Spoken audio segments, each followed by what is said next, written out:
Hello guys, இன்னைக்கு நான் ஒரு இன்ட்ரெஸ்டிங்கான டாப்பிக்கோடு வந்திருக்கேன். செல்ஃப் லவ்வை கண்டினியூ பண்ணி செல்ஃப் எஸ்டீம் அப்படின்னா என்னென்னு பார்க்க போகிறோம். செல்ஃப் லவ் அப்படின்றது எவ்வளோ இம்பார்ட்டண்ட்டோ அதே மாதிரி செல்ஃப் எஸ்டீம் அப்படின்றதும் நமக்கு ரொம்ப இம்பார்ட்டண்ட். செல்ஃப் எஸ்டீம் அப்படின்னா என்ன? சுய மதிப்பீடு. யாரை மதிப்பீடு பண்ண போகிறோம்? யாரையும் இல்லைங்க, நாம் நம்மளை பற்றி ஒரு எஸ்டிமேஷன் வச்சுருப்போம்ல, அதுதான். அந்த எஸ்டிமேஷனோட லெவல் எப்படி இருக்குன்றத பொறுத்து தான் வெளி உலகத்துக்கு நம்மளை காமிப்போம். இந்த செல்ஃப் எஸ்டீம் எதுக்கு ரொம்ப இம்பார்ட்டன்ட்? கண்டிப்பாக அப்படி இதில் என்ன இருக்குது? ஃபஸ்ட்டு, உங்களுக்கு எந்த மாதிரியான பிரச்சனை வந்தாலும் அதை ஃபேஸ் பண்ணுறதுக்கான செல்ஃப் கான்ஃபிடென்ட் இருக்கும். செகண்ட் ஒன், உங்களை மென்டல் பீஸ்ஃபுல்லாக வச்சுருக்கும். உங்களோட திறமைகளை சரியாக அடையாளம் கண்டு அதை டெவலப் பண்ணுறதுக்கு ஹெல்ப் பண்ணும். எனக்கு இவ்வளோ தான் வரும், அவ்வளோதான் வரும் அப்படின்னு நம்மளே ஒரு பார்கோட் போட்டு வச்சுருப்போம். ஆக்சுவலி உண்மை என்னன்னு பார்த்தீங்கன்னா, நாம் நினைக்கிறத விட நமக்கு திறமைகள் ரொம்ப அதிகமாகவே இருக்கும். நம்மளோட எண்ணங்களாலேயும் நம்மளோட ஆக்ஷன்ஸ் நம்ம எடுக்காததுனாலையும் நாமளே நம்மளை ரொம்ப லோவாக ட்ரீட் பண்ணிகிட்ருப்போம். ஸோ செல்ஃப் எஸ்டீம் அப்படின்றது நம்மளை எப்படி நம்ம மதிப்பீடு பண்ணுறோம் அப்படின்றது தான். நான் சொல்கிற இந்த 3 விஷயம் உங்கள்கிட்டையும் இருக்குன்னா நீங்கள் கொஞ்சம் செல்ஃப் எஸ்டீமாக இருக்கீங்கன்னு தான் அர்த்தம். ஃபர்ஸ்ட் ஒன், புதுசாக ஏதாவது ஒரு விஷயத்தை கற்றுக்கணும் அப்படின்னு நினைக்கும் போதே பயப்படுறது. செகண்ட் ஒன், ரொம்ப மெயின் காஸ் என்னென்னா அடுத்தவங்களோட நம்ம கம்பேர் பண்ணிக்கிறது.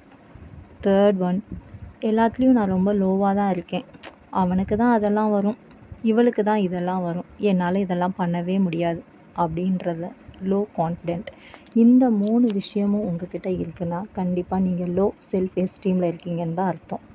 எப்படி இதை நம்ம கொண்டு வரலாம், எப்படி டெவலப் பண்ணலாம் அப்படின்னா, சும்மா சின்ன ப்ராக்டிஸ் தான் இருக்குது. அதை நீங்கள் செஞ்சாலே செல்ஃப் எஸ்டீமை உங்களால் கண்டிப்பாக டெவலப் பண்ணிக்க முடியும்.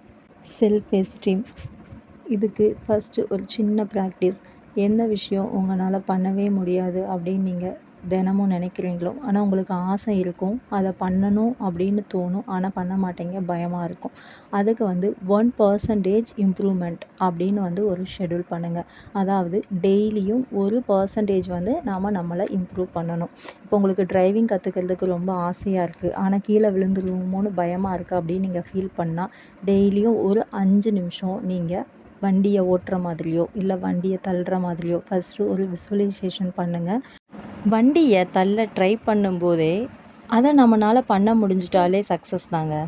அதுக்கப்புறம் கொஞ்சம் கொஞ்சமாக ட்ரை பண்ணி டக்கடிச்சு ஸ்டெப் பை ஸ்டெப்பாக அப்புறம் நீங்களும் சூப்பரான டிரைவிங் ஸ்கில்ஸ் எல்லாம் கற்றுப்பீங்க. இதை தான் self esteem and self confidence அப்படின்னு நம்ம சொல்கிறோம். இன்னையிலேருந்து நம்ம புதுசாக பிறந்திருக்கோன்னு நம்புவோம். அவங்க அதை சொல்லுவாங்க, இவங்க இதை சொல்லுவாங்க அப்படின்னு அதெல்லாம் நினச்சி உங்களோட புதிய தொடக்கத்தை எப்போவுமே கைவிடாதீங்க. ஐ கேன் டூ அப்படின்ற ஆட்டிடியூட்டோட கான்ஃபிடெண்ட்டாக டிரைவிங் கற்றுக்க ஸ்டார்ட் பண்ணுங்கள். உங்களுக்கு என்னெல்லாம் பண்ணணும்னு ஆசை இருக்கோ அது எல்லாத்தையுமே ஐ கேன் டூ அப்படின்னு சொல்லி நீங்கள் ஸ்டார்ட் பண்ணுங்கள். கண்டிப்பாக அது சக்ஸஸ் ஆகும். இந்த செகண்டில் இருந்து நாம் ஒவ்வொருவரும் நம்மளோட செல்ஃப் எஸ்டீமை இம்ப்ரூவ் பண்ணுறோம், லைஃப்பில் சக்ஸஸ் ஆகுறோம். ட்ரை பண்ணி பார்த்துட்டு கண்டிப்பாக கமெண்ட் பண்ணுங்கள். தேங்க்யூ.